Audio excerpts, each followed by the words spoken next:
یعنی سوال یہ ہے کہ آدمی جب خودکشی کرتا ہے تو یہ اللہ نے تقدیر میں لکھا ہوا ہے، تو پھر اس کو اس خودکشی کا سزا کیوں مل جاتی ہے؟ تو وہی اللہ نے تقدیر میں تو خودکشی لکھا ہے، لیکن انسان کو تو علم نہیں ہے کہ میرا خودکشی لکھا ہے اللہ نے یا نہیں۔ اس کا علم صرف اللہ کے پاس ہے، اور انسان اپنے حساب سے جو عمل کرتے ہیں تو اس حساب سے انسان کو جزا اور سزا مل جاتا۔ اگر انسان اچھا عمل کرتے ہیں تو اس کے بدلے میں جزا مل جاتی ہے، اور اگر انسان برا عمل کرتے ہیں تو اس کے بدلے میں سزا مل جاتی ہے۔ تقدیر میں تو لکھا ہوا ہے، لیکن انسان کو تو علم نہیں ہے کہ میرے تقدیر میں خودکشی لکھا ہوا ہے یا نہیں۔ اگر انسان کو یہ علم ہوتا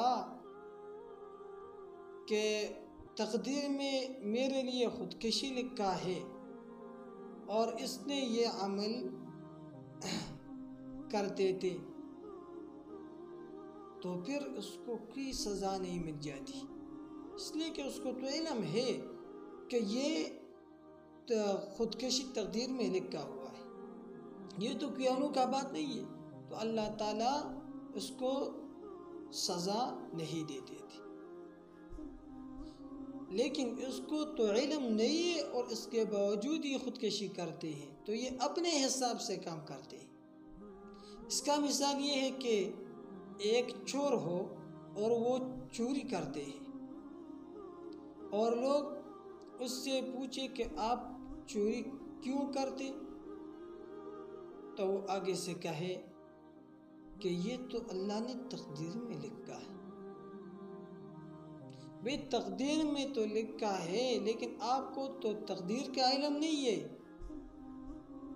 تقدیر میں تو لکھا ہے، لیکن آپ کو اللہ نے اختیار دیا ہے کہ اچھے کام کرو اور برے کاموں سے اجتناب کرو۔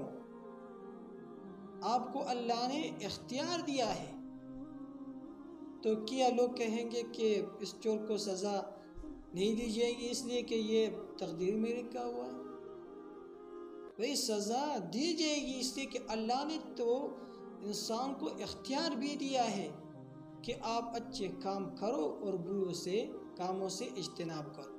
تو خودکشی کرنے والے کو اس لیے سزا مل جاتی ہے کہ یہ اپنے حساب سے خودکشی کر رہے ہیں۔